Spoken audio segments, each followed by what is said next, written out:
Guess what we're going to do? What? You saw that? We are going to talk about your prayer. No. Yes. How about I talk about my prayer? How does that sound? We got to look at the camera though a little bit because you're going to block me. Is that okay? You want to introduce yourself? You want to tell the camera who you are? Nevaya. And how old are you? 6. Almost 7. Right? Okay, got a birthday coming up. So on January 2nd, 2016, it was time to put the kids to bed. We were, I guess Nicole was putting Logan to bed and I was putting Nevia to bed. And she was 4 years old, and we talked about what New Year's means to people of faith, what it means for an opportunity for God, that God gives us to look at things from a different perspective, make new resolutions, to be kind to people, and goals to set, things to look forward to. Well, this little girl, I was in my wheelchair and I was ready to put her to bed. This little girl drops to her knees and she puts her hands together and she closes her eyes and she said, "Dear God, in this new year, I want my daddy to feel better. In this new year, I want my daddy to walk again." And that was a Saturday.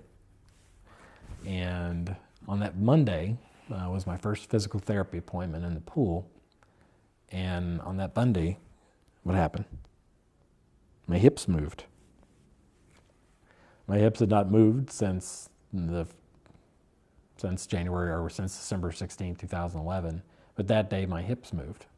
And it was it was my first time where I saw not only the power of prayer, but the power of praying for other people and the power of the need to surrender myself to what God's will was and to look at it from a better perspective, which was a perspective of what does He want for me and what does He want for my family.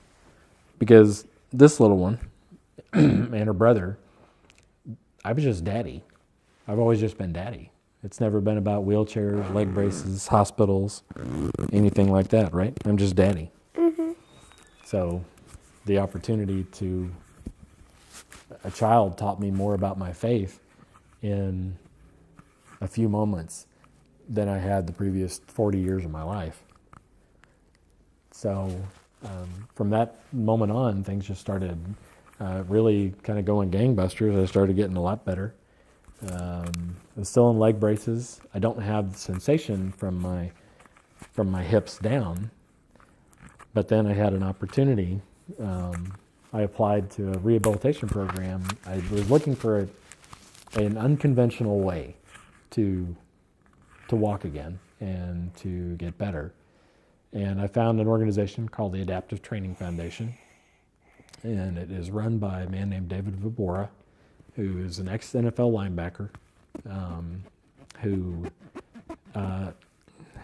has a mission of helping other people and teaching people to recalibrate themselves to see just how strong they are from the inside out and see what they're capable of doing. He does an incredible amount of work for our servicemen and women and for people with disabilities, people that may feel a little bit lost in their mission or in their goal and where their life is, but gives them another opportunity to change things and to continue to improve themselves. So I was accepted into that in September and worked really hard, harder than I've ever worked before. I was blessed with really 4 trainers, one who trains kind of the more professional athletes, the more dedicated athletes. I was also had a tap dancer. Huh? You want to go? You don't have to stay. I'm sorry, sweetie. Sorry. So I had 4 trainers. I had one that was a coach. I had one that trained professional athletes, or more of the elite athletes. I had one that was one of the trainers for the swim team at TCU, and another was a tap dancer. And together, they put together, along with people at ATF, put together this incredible program that addressed the individual needs, but also embraced that truly unconventional way of how are we going to get this done? I know what the goal is, but how are we going to get it done? And I knew from the very beginning that I was starting to get back into that mode of what do I want? What do I need? Just kind of that selfish mentality. So the best way to keep my eyes and my heart focused on God was I had the kids wrote Bible verses up and down my arms for every day that I trained. And I did that so every day, not only were they involved in the process and the dreams that we had of walking again, but I really did it to make sure that my focus was on what God wanted for my life and not what I wanted from God.